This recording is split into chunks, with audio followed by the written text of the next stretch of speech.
Inflation ha Eastern Samar in inabuti 9.0% niyan han Abril, subay inihan report han Philippine Statistics Authority.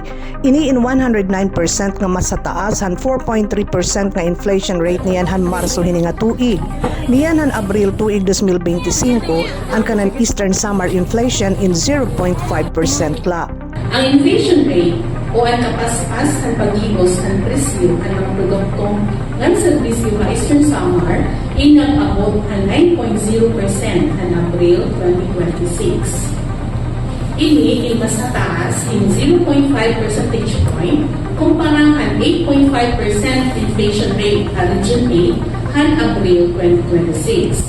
Han Abril 2025, subay hiton PSA, pagkaon ngan mga non-alcoholic beverages ang panguna nga nakadusubhan inflation niyan han Abril. Mayada hini 48.1% share, sinundan han housing, tubig, elektrisidad, gas nga iba pa nga mga fuels nga may ada 22.7% share, ikatulo naman ang transport nga may ada 12.4% share.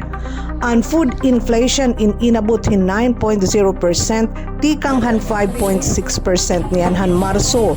Ang hataas nga presyo iton pagkaon ilabi na isda ngan bugas ang nakadusok hini.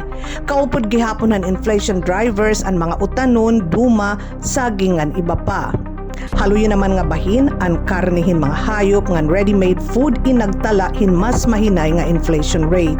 Sumalakan John Felix Sabalbarino hito Department of Agriculture, kakulangan hin supply hin mga commodities sugad hiton isda, iton rason kung kay ano nga aumentado ang presyo hini.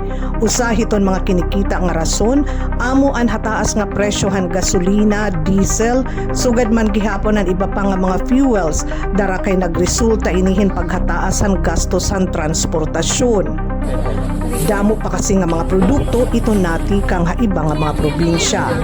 Usag gihapon handa ko nga tagluso iton inflation amo iton bugas, dara kay kulang gihapon kita hin bugas dinhi aton probinsya. Iton Eastern Samar in may